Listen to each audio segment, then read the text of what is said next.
amigos? Continuamos con más aquí en Economía para Todos, tal como lo habíamos anunciado. Antes de irnos a la pausa, está con nosotros Claudia Sicoli, directora de la carrera de Economía y Negocios Internacionales de la UPC. Claudia, ¿cómo estás? Buenas tardes. Hola Valeria, buenas tardes, gracias. A ver, hablábamos un poco fuera de micros lo que dejaba este mensaje presidencial, el último de la presidenta Boluarte, pero ¿crees que se perdió una gran oportunidad para anunciar cosas interesantes en materia económica, al menos, lo que nos compete a nosotros? Sí, yo creo que en la intención de querer abarcar un montón de logros, lo que hizo fue una sábana de proyectos que se han ido ejecutando, algunos mejor, otros peor, y no ha puesto énfasis en ningún sector en particular. Ha hablado mucho de todo, pero al final no ha dicho casi nada y se perdió, me da la impresión, una buena oportunidad como para sentar las bases de lo que se pretende dejar encaminado para la próxima gestión que se va a renovar el año que viene, ¿no? Ahora, uno esperaba pues algunos anuncios, digamos, un poco interesantes en materia, por ejemplo, de minería ilegal, ¿no? Que sí. Es algo que cuando leímos la parte que era un subtítulo bastante corto, no había mayor medida, simplemente hablaba de que se había instalado este grupo en Patás, que hablaba también del tema del estado de emergencia, que se había trasladado tanta cantidad de policías, pero pues no había mayor acción. No queda claro este tema de... si bien explica que hay un compromiso con la minería informal, con la legalización, con la formalización, no se vislumbra ninguna medida concreta y efectivamente es una actividad que involucra a muchísimas personas, sobre todo cuando hablamos de minería artesanal.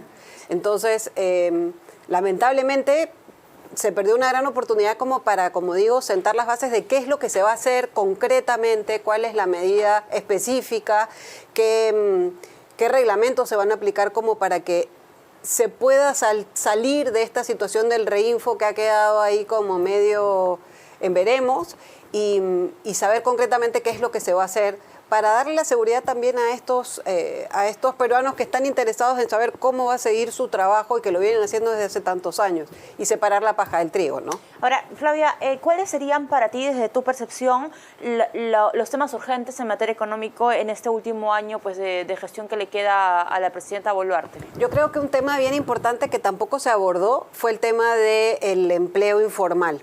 Ella habla de que ha disminuido la informalidad en 3% en lo que va de su mandato y que va a disminuir esa informalidad en un 50% o al 50%, no queda muy claro esa cifra, pero no se habla demasiado tampoco ni concretamente de cómo se va a lograr esa reducción en la informalidad y es uno de los, luego de la seguridad, de la falta de seguridad, yo creo que es uno de los principales problemas que enfrenta la economía peruana, el tema de la informalidad, que es una enfermedad crónica, que no tiene ninguna idea, o sea, no hay ninguna percepción de que eso va a mejorar y que la mejora es muy pequeñita y son proyectos que demora muchísimo tiempo en poder implementar y entonces eso tampoco se ha visto claramente. Ahora estamos, digamos, entramos a un año preelectoral, ¿no? ¿Qué tan fácil es ahí, Claudia, como implementar medidas a largo plazo? Porque luego entra otro gobierno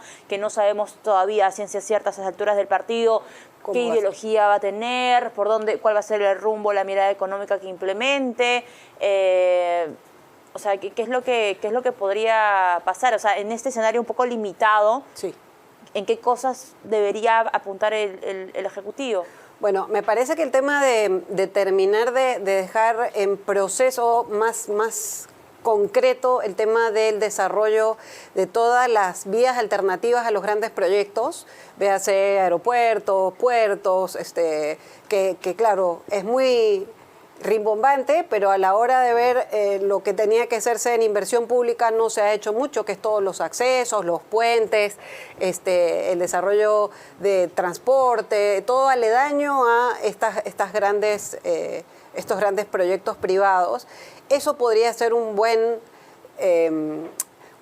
plan para dejar sentadas las bases de ese desarrollo y que eso se continúe y que se pueda seguir obteniendo el mayor potencial posible de estas obras que son enormes y que pueden generar muchísimo beneficio, y sobre todo tratar de evitar estas medidas que comprometan presupuesto público, dejar de pensar en incrementos de gasto, dejar de pensar en incrementos de sueldo, dejar de pensar en eso, en generar deudas para el próximo mandato, o sea, para el próximo gobierno, que no va a redundar en un beneficio para el resto del país, ¿no? Bueno, y cuidar el tema del déficit fiscal, ¿no? Que es otra tarea bien pendiente, ¿no? Que dicen que van a lograr la meta del fiscal, pero lamentablemente tampoco se ve cómo. Se había hablado de una reducción de ministerios, por ejemplo, de una reestructuración del aparato público, y eso se quedó dormido, no se ha vuelto a hablar, no se ha visto una reducción específica de gastos públicos, sobre todo de gasto corriente. Entonces, el Congreso tampoco ha ayudado, digamos, porque también toma medidas que son, en alguna medida comprometen gasto público, y entonces, a mi entender, el Ejecutivo lo que tiene que hacer es frenar estas medidas y garantizar que se potencie aquello que va a generar mayores empleos, que va a ahondar en un mayor crecimiento, que va a dejar un poco abierta esta posibilidad para que se continúe en el camino correcto y no endeudar el país, como yo ya no voy a estar, que se haga cargo la próxima administración. Bueno, esa es la responsabilidad grande que incluso nosotros ciudadanos deberíamos estar observando bien y exigir rendición de cuentas a las autoridades. Claudia, yo te agradezco que nos hayas acompañado esta tarde. Claudia Sicoli, directora de la carrera de Economía y Negocios Internacionales de la UPC, analizando lo que dejó pues el mensaje de Dina Boluarte y también los retos pendientes de cara a este último año de gestión. Pausa y regresamos.